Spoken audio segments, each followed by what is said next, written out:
Je vous ai compris.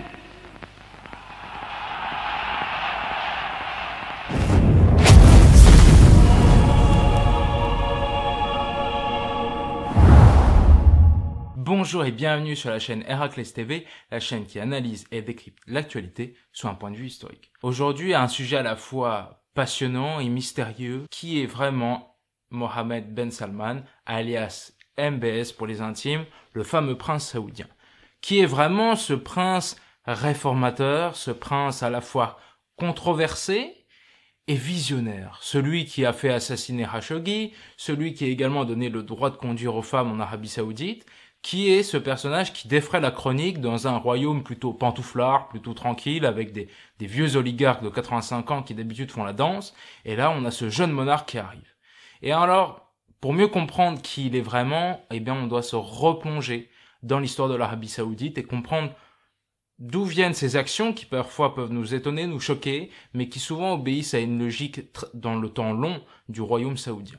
Eh bien je vous propose qu'on découvre ensemble tout ça, juste après le générique. Et juste avant de lancer le générique, eh bien, je vous rappelle que j'ai lancé mon compte Tipeee, que vous retrouvez dans la description. Donc, si vous voulez faire un petit don récurrent ou pas à la chaîne, eh ben, c'est à vous de jouer. Et également, pour ceux qui veulent juste faire un don d'une fois sans passer par Tipeee, par exemple, qui n'ont pas Tipeee, vous pouvez faire un don via PayPal. Alors, tous les liens sont en description. Faites-vous plaisir.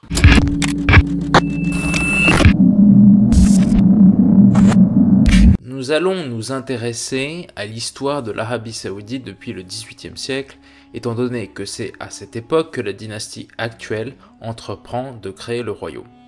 La péninsule arabique est globalement en marge des évolutions qui touchent le reste du monde à cette époque.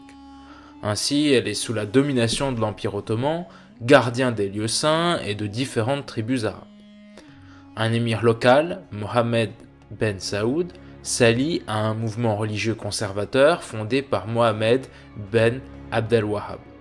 Ce mouvement religieux prône un retour à l'islam du 8e siècle et rejette les évolutions postérieures jugées hérétiques. On a donc une alliance du religieux et du politique. Ensemble, ces deux hommes vont conquérir une grande partie de la péninsule à partir de 1744, mais ils vont finalement voir leurs ambitions détruites par l'Empire ottoman qui va les annihiler militairement au début du 19e siècle. Par la suite, l'idée de créer un État unitaire dans le désert disparaît quelque peu, mais le mouvement dit wahhabite se perpétue en opposition à l'Empire ottoman, entre autres. Au début du 20e siècle, les choses redeviennent plus intéressantes. Abdelaziz ibn Saoud et ses frères décident de repartir à la conquête de leur royaume des sables. Ils s'appuient sur une force militaire islamiste, les Ikhwan, qui constituent le fer de lance de leur conquête qu'ils nomment djihad. Grâce aux oulémas wahhabites, ils parviennent à établir leur pouvoir et leur doctrine religieuse sur le Hedjaz, Riyad et les lieux saints de l'islam. Seulement voilà, Ibn Saoud décide que la conquête s'arrêtera là. Il ne veut pas partir à la conquête du monde comme le prophète en son temps et préfère cantonner le djihad à ses ambitions politiques locales. Évidemment, les Ikhwan ne sont pas d'accord. Ibn Saoud demande alors aux oulémas de le soutenir lui et de prononcer une fatwa excluant les Ikhwan de l'islam et lui permettant de les détruire avec ses propres troupes qui lui sont fidèles. Et c'est exactement ce qu'il va se passer. En 1932, la création du royaume d'Arabie Saoudite est actée. Alors Ibn Saoud va commencer d'abord à s'allier aux Anglais pour protéger le royaume. Puis, voyant la fin de la Seconde Guerre mondiale en 1945, il va se dire qu'il lui faut des alliés puissants. Tout d'abord à même de protéger la monarchie dans un environnement instable et surtout de pouvoir lui permettre d'exploiter la manne financière du pétrole. Et donc cela nécessite des acheteurs et puis également une manne technologique, des gens qui ont l'expertise. Et c'est pour ça qu'il va se tourner vers les États-Unis. En 1945, Roosevelt, alors malade, revient de la rencontre de Yalta avec Staline et Churchill. Il rencontre Ibn Saoud sur le navire de guerre, le Quincy, qui, pour la petite histoire, était arrêté dans la mer Rouge, pas loin du canal de Suez. Ensemble, ils vont signer un pacte liant les États-Unis d'Amérique à la jeune Arabie Saoudite. En gros, l'Arabie donne aux USA deux assurances majeures, le monopole sur le pétrole saoudien via l'Aramco et la garantie d'un pétrole bon marché pour alimenter la puissance américaine. Alors de facto, cet engagement existait déjà depuis les années 30, mais il a un peu formalisé là, quoi. En échange, les États-Unis garantissent de protéger la dynastie saoudienne et assurent leur protection militaire. C'est un pacte win-win. Petite anecdote, Ibn Saoud, qui est malade, lui aussi, s'était étonné des chaises roulantes de Roosevelt. En signe d'amitié, celui-ci lui en offrira une. Alors la suite est plus classique. Donc le royaume s'enrichit grâce au pétrole, les rois saoudiens se succèdent les uns après les autres, toujours via un mode de succession original qui fait que le roi est toujours le frère ou le demi-frère du précédent. Faut dire que là-bas ils sont polygames, donc il y a toujours un mec à qui passer le pouvoir. Ensuite, pour bien comprendre ce qui se passe en Arabie Saoudite au cours du XXe siècle, plusieurs dates doivent être reprises et analysées. Nous avons un royaume qui se développe dans les années 60-70 et qui passe grosso modo du Moyen-Âge au XXe siècle. On a le développement des cinémas qui d'ailleurs fermeront dans les années 80 pour rouvrir il y a quelques années sous Mohammed Ben Salman. Et on a également le développement de nombreuses universités qui attirent de nombreux étudiants étrangers, notamment évidemment dans les études religieuses. Tiens. Cependant, des tensions apparaissent avec l'Occident autour de la question israélienne. Tant et si bien que... 1973, guerre du Kippour. Les armées arabes se font encore démonter par Israël, et alors là, les princes saoudiens, le roi saoudien et ses alliés du cartel de l'OPEP décident de punir les puissances qui ont soutenu Israël, au rang desquelles notamment les États-Unis, parce qu'en 1945, les États-Unis avaient promis qu'un État juif ne verrait pas le jour au Moyen-Orient. Finalement, ils n'ont pas respecté cette promesse et soutenu la création d'Israël. Et donc là, les Saoudiens sont quand même un peu rancuniers là-dessus et décident de les punir pour avoir soutenu Israël et déclenchent un choc pétrolier majeur dont on tient encore aujourd'hui les conséquences au niveau politique. Donc ça va être le choc pétrolier de 73. Et donc en fait, qu'est-ce qu'ils font? Ils décident d'un embargo sur les États-Unis, un embargo de pétrole. Donc les États-Unis commencent à manquer de pétrole. Donc finalement, cet embargo sera levé, mais va provoquer quand même une déflagration dans le monde occidental et dans le monde entier au niveau économique. Et alors, ça sera quand même un des derniers faits d'armes de l'Arabie Saoudite liés à Israël. Comme on va le voir, ces deux puissances auraient plutôt tendance à se rapprocher aujourd'hui. Et d'ailleurs, je vous invite à aller voir ma vidéo consacrée aux relations entre les Juifs et les musulmans. Vous la retrouvez en cliquant dans le coin de l'écran, et je pense qu'elle vous intéressera pas mal. Alors les années 70 voient l'arrivée en Arabie des frères musulmans et du mouvement de la Sarwa, autrement dit mouvement de la réforme. Ce mouvement et les frères entrent en opposition avec la dynastie qui l'accuse de corrompre l'islam avec ses pratiques. À cette époque, les Saoudiens se posent en ennemis irréductibles des mouvements révolutionnaires islamistes. Tiens, ça explique sûrement leur opposition aux révolutions de 2011, entre parenthèses. Et également, ils s'opposent comme la peste au panarabisme de Nasser et donc à l'Union soviétique. 1991. Alors Saddam Hussein a lancé une guerre de 10 ans contre la République théocratique iranienne, le grand némésis des Saoudiens. Pendant toute cette guerre, il a été sponsorisé par les Koweïtiens et par les Saoudiens. À la fin de la guerre, à la fin des années 80, les Koweïtiens, notamment eux, et les Saoudiens refusent d'effacer la dette. Alors Saddam, il se dit, si ton créancier veut pas effacer ta dette, autant liquider le créancier. Donc il envahit le Koweït, et alors là, il menace clairement l'Arabie Saoudite d'une invasion. L'armée saoudienne ne tient pas du tout la route, elle peut pas défendre le royaume. Et donc là, les Saoudiens vont appeler en fait le monde entier à l'aide, et il va y avoir la fameuse opération Tempête du désert, la première guerre du Golfe, qui va être lancée pour aller bouter Saddam en dehors du Koweït. Et donc là, ils vont sponsoriser en fait l'arrivée des armées occidentales. Environ 500 000 hommes vont transiter quand même par l'Arabie Saoudite.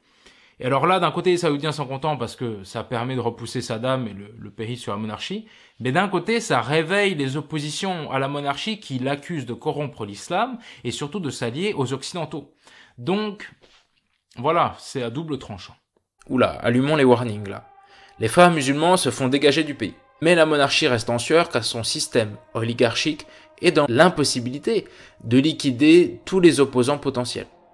Elle en envoie néanmoins une bonne partie en djihad Gucci en Afghanistan pour buter du soviétique. Néanmoins, Les vétérans de cette guerre reviennent à la fin des années 80 et proposent leur aide contre Saddam Hussein. Quel est le chef de ces vétérans? Eh ben un milliardaire, un certain Ben Laden. Alors les Saoudiens refusent poliment son aide, Ben Laden se sentira humilié et en gardera une rancune tenace contre la monarchie saoudienne. 2001, les attentats du World Trade Center du 11 septembre. Donc Ben Laden lance ses sbires dans les tours américaines, et alors dans la plupart des terroristes étaient des Saoudiens. Et ça a été fait à dessein. En fait, Ben Laden, qui est dans une opposition, une lutte d'influence avec le royaume saoudien, va faire exprès d'impliquer beaucoup de Saoudiens dans les attentats pour renforcer la suspicion entre les deux grands alliés que sont les États-Unis et l'Arabie saoudite. Et en fait, ce qu'il veut, c'est absolument qu'on enquête, qu'on établisse une suspicion à l'égard de l'Arabie saoudite sur son rôle dans le financement des réseaux islamistes. Et en fait, évidemment que le clergé wahhabite contrôle des centaines de mosquées dans le monde entier, a un rôle très trouble dans le financement du terrorisme. C'est un sujet passionnant, on ne peut pas l'aborder ici, mais en tout cas, l'objectif de Ben Laden, c'est vraiment de casser le front occidental et saoudien, et donc d'opposer ces deux alliés primordiaux de la région. Et en fait, lui, son but, c'est clairement de renverser la monarchie saoudienne. C'est un ennemi, Ben Laden, des Saoudiens. Et alors, la suite, vous la connaissez. On my orders, the United States military has begun strikes against Al-Qaeda terrorist training camps and military installations of the Taliban regime in Afghanistan. These carefully targeted actions are designed to disrupt the use of Afghanistan as a terrorist base of operations and to attack the military capability of the Taliban regime. My fellow citizens, at this hour, American and coalition forces are in the early stages of military operations to disarm Iraq, to free its people, and to defend the world from grave danger. On my orders, coalition forces have begun striking selected targets of military importance to undermine Saddam Hussein's ability to wage war. It was a mistake. The war in Iraq, we spent $2 trillion, thousands of lives. We don't even have it.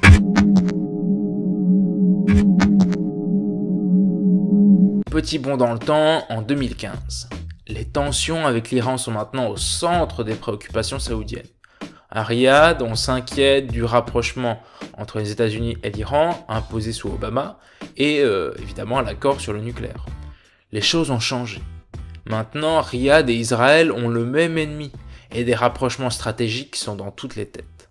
Pour combattre l'Iran, les Saoudiens renforcent le clivage entre chiites et sunnites pour placer le conflit sur un plan religieux et empêcher le débat sur le système politique monarchique et absolutiste du pays qui s'oppose de facto à la république théocratique iranienne.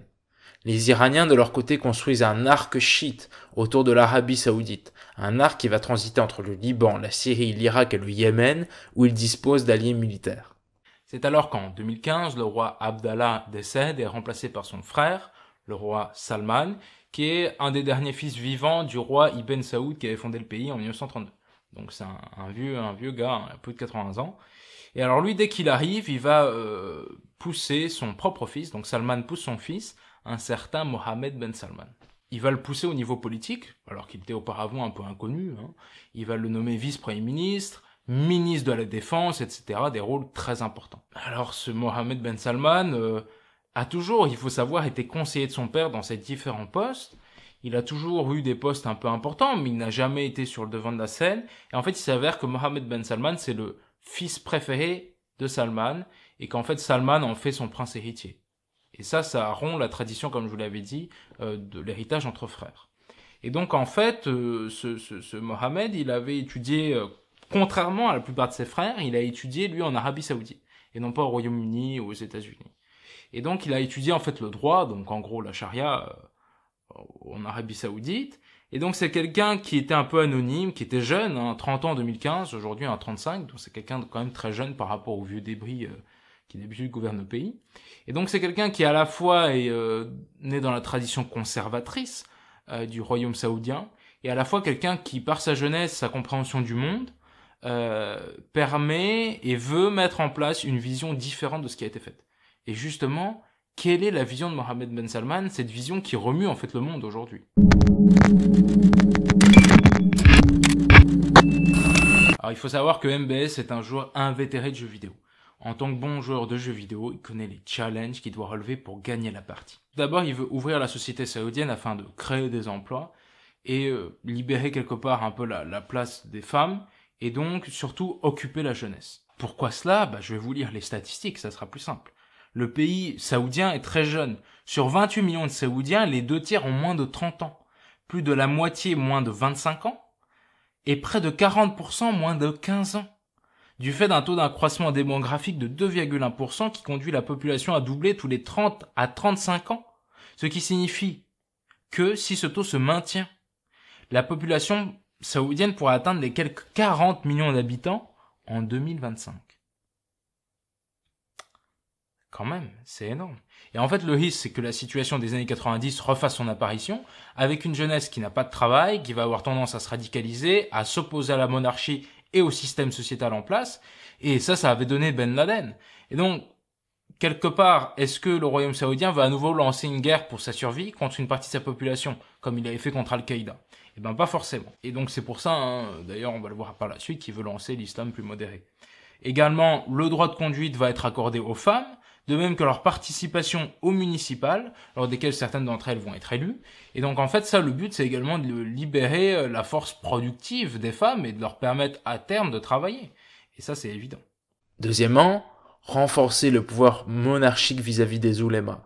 Les plus conservateurs s'opposant aux réformes, il entreprend de redonner une place centrale à la famille saoud, davantage qu'au clergé wahhabite. MBS dit vouloir mettre en place un islam modéré, et d'ailleurs de nombreux responsables importants du wahhabisme vont être arrêtés, car ils s'opposaient aux réformes du prince. Ils vont être arrêtés au même titre que des grandes fortunes du pays. Et dans un épisode assez homérique, il va soit les taper en prison, soit les rançonner, et les grandes fortunes vont d'ailleurs ensemble verser pas loin de 100 milliards de dollars à l'État saoudien. Troisième point, il veut réformer l'économie. Pays jeune plus pays fonctionnement grâce à la rente pétrolière égale bombe à retardement. Alors, donc, son objectif, c'est vraiment d'occuper les jeunes saoudiens, de leur trouver un travail. Et pour cela, il lance des grands projets économiques qui s'appellent la Vision 2030 pour l'Arabie Saoudite. L'un d'entre eux, c'est la création d'une ville nouvelle qui va s'appeler Neom, sur les bords de la mer Rouge, une ville qui va coûter 500 milliards de dollars. L'objectif, c'est vraiment d'intégrer des Saoudiens, de leur trouver un travail grâce à ces chantiers pharaoniques. Également, c'est quelqu'un qui veut sortir de la rente pétrolière, en diminuer la place dans l'économie. Et donc, c'est pour ça qu'il va diversifier les investissements également de l'Arabie Saoudite grâce au fonds d'investissement du pays. Et il va investir dans des startups, dans également des entreprises bien établies, dans des entreprises comme Tesla. Il a pris une bonne partie des actions de Tesla. Et ça, c'est vraiment des investissements qui ont pour but de créer une rente financière à terme pour le royaume, qui remplacera en partie la rente pétrolière. Et donc, également, il veut développer le tourisme. Le tourisme, aujourd'hui, en Arabie Saoudite, c'est moins de 200 000 personnes. Et son objectif, c'est de passer à 1,5 million et progressivement d'avoir plusieurs millions de visiteurs. Et alors d'ailleurs, je sais pas si vous avez vu, mais sur YouTube en ce moment, il y a des pubs pour faire du tourisme en Arabie Saoudite. Et ça, c'est intéressant parce que c'est la matérialisation, en fait, de ce que je vous dis. C'est la matérialisation du plan de Mohammed Ben Salman. Donc voilà, ça peut sembler bizarre, mais en fait, en Arabie Saoudite, il y a des choses passionnantes au niveau historique. Et il y a tout un patrimoine à découvrir. Sachant que, petit point annexe, 90% de la ville originale de la Mecque, donc des lieux saints de l'islam, ont été détruits sous la monarchie saoudienne pour des raisons éminemment politiques, des raisons liées au wahhabisme également. Et donc en fait, ils détruisent eux-mêmes une bonne partie de leur patrimoine, donc j'espère que ça va s'arrêter, mais c'est quand même à noter. Quatrième point, affirmer la puissance saoudienne à l'extérieur. Alors pour ne plus dépendre des États-Unis sur le plan diplomatique et militaire, MBS il va se dire qu'il va exercer son pouvoir, il va sortir un peu les Saoudiens de leur canapé et lancer des opérations militaires et diplomatiques. Ainsi, il lance la guerre au Yémen en 2015 pour détruire les chiites houthis, s'avire non seulement au désastre humanitaire mais à l'échec militaire. Ensuite, il veut mettre au pas l'opposition avec l'élimination du frère musulman Jamal Khashoggi en 2018. Alors ça tourne au désastre diplomatique et ça renforce l'ennemi juré de MBS, un certain Recep Tayyip Erdogan. Notons d'ailleurs que Khashoggi et a été en son temps un ami de Ben Laden. Vous voyez, hein, tout ça, ça tourne en rond. Hein. C'est toujours un peu les mêmes genres qu'on retrouve. Ensuite, il va mettre le Qatar au pas avec ses alliés en mettant en place un blocus en 2017. Seulement le Qatar survit et finalement les tensions diminuent à la fin de l'année 2020. Alors ces mesures, tantôt visionnaires, tantôt faisant preuve d'un sens aigu du despotisme, voire d'une certaine cruauté, lui attirent néanmoins le soutien d'une grande partie des Saoudiens qui, comme je vous l'ai dit, sont très jeunes, et des princes les plus libéraux du pays. Pour autant, MBS se fait de nombreux ennemis dans le pays et dans la région. Alors, quels sont ces ennemis? À l'intérieur du pays, il y a grosso modo 3 types. Certains princes qui ont été mis de côté, qui font partie d'autres branches de la famille. Il y a des dizaines de milliers de princes en Arabie Saoudite. Donc c'est tout autant parfois d'opposants. Et c'est des opposants qui parfois peuvent vous descendre. Hein. Il y a des luttes de pouvoir de fous. Hein. Ils s'entretuent entre princes. C'est un truc qui fuite assez peu chez nous, mais ça rigole pas. Également, les autres ennemis, c'est le mouvement religieux lié aux frères musulmans, le mouvement du réveil, le mouvement de la Sarwa. Donc ça, c'est des religieux opposés à lui, qui ont toujours été opposés à la monarchie saoudienne. Et ensuite, il y a du clergé wahhabite ultra-conservateur qui va également être opposé à Mohammed Ben Salman. Et c'est d'ailleurs pour ça qu'il y avait environ une dizaine de prédicateurs saoudiens qui avaient été arrêtés lors de la grande vague d'arrestation de princes et de personnes influentes du royaume. Et donc, voilà, c'est ces 3 types d'ennemis qu'il a majoritairement. À l'extérieur du pays, ses adversaires sont de plusieurs types. Tout d'abord, évidemment, à nouveau les frères musulmans, donc les mouvements fréristes révolutionnaires, donc qui sont plus ou moins liés au Qatar et surtout à Erdogan. Donc ça, c'est vraiment le gros ennemi de Mohammed Ben Salman. Et donc tout ce qui va être tendance de subversion en fait dans le mouvement, dans le monde arabe. C'est pour ça que l'Arabie Saoudite sponsorise l'Égypte de Sisi, parce que Sisi a détruit le parti des frères musulmans en Égypte. Il en a tué des centaines, il en a fait mettre en prison d'autres, il a renversé Morsi. Donc voilà, c'est vraiment ils sont vraiment un peu dans la même alliance. Et d'ailleurs c'est intéressant de voir que Nasser, qui était l'ancien militaire dans les années 50 qui avait pris le pouvoir en Égypte, était l'ennemi de l'Arabie Saoudite, et aujourd'hui les militaires égyptiens sont les alliés de l'Arabie Saoudite. Donc vous voyez, renversement de l'histoire. Également d'autres ennemis de Mohammed Ben Salman, les mouvements extrémistes liés à Al-Qaïda, tout simplement, parce que c'est vraiment les gros ennemis de l'Arabie Saoudite qui veulent renverser la monarchie saoudienne. Et un autre type d'ennemi primordial, c'est l'Iran. Alors là, l'Iran et globalement ses affidés qui forment l'arc chiite autour de l'Arabie Saoudite. L'Iran, c'est vraiment le gros ennemi à abattre, c'est le rival religieux, même si je pense que ça c'est une construction, le rival politique, et surtout un rival économique de fou. Vous imaginez si l'Iran, qui est juste en face de l'Arabie Saoudite, se développe, prend du pouvoir à 2 fois plus d'habitants que l'Arabie Saoudite, mais c'est le leadership global de l'Arabie Saoudite sera remis en question. Et en tout cas, eux, c'est comme ça qu'ils le voient. Donc voilà, d'autres types d'ennemis. Et donc ça fait quand même beaucoup de monde qui veulent votre perdre, des ennemis qui sont souvent puissants, même si économiquement c'est pas la folie chez les Turcs ou chez les Iraniens. Et en fait les Saoudiens ont tout intérêt à maintenir ces pays dans des conditions compliquées. En conclusion. Donc j'espère que vous avez apprécié cette vidéo. En tout cas, moi j'ai eu beaucoup de plaisir à vous la produire, à vous la rendre disponible. Je vous rappelle que vous pouvez faire un petit don à la chaîne, soit via Tipeee, soit via PayPal. Donc tout ça, ça se passe en description. Je vous rappelle également qu'il y a d'autres vidéos sur des thèmes connexes. Par exemple, une vidéo sur qui est vraiment Erdogan, qui est vraiment Donald Trump, qui est vraiment Vladimir Poutine, les relations entre les juifs et les musulmans, pourquoi le Liban parle français. C'est quand même des thèmes qui sont connexes à celui que je viens d'aborder. Tous mes contenus sont liés entre eux, forment une toile en fait, qui est des vidéos qui se répondent, qui se complètent les unes entre elles. Donc entrer et visionner une de mes vidéos, ça vaut la peine, mais en visionner plusieurs, c'est encore mieux. Donc je vous invite à visionner les playlists. Et puis moi je vous dis à très bientôt, je vous remercie de me suivre. N'hésitez pas à aller sur Insta ou sur Facebook, les liens sont en description. À nouveau, il y a du contenu original qui est publié dessus. Et puis moi je vous dis à très bientôt. Allez, ciao!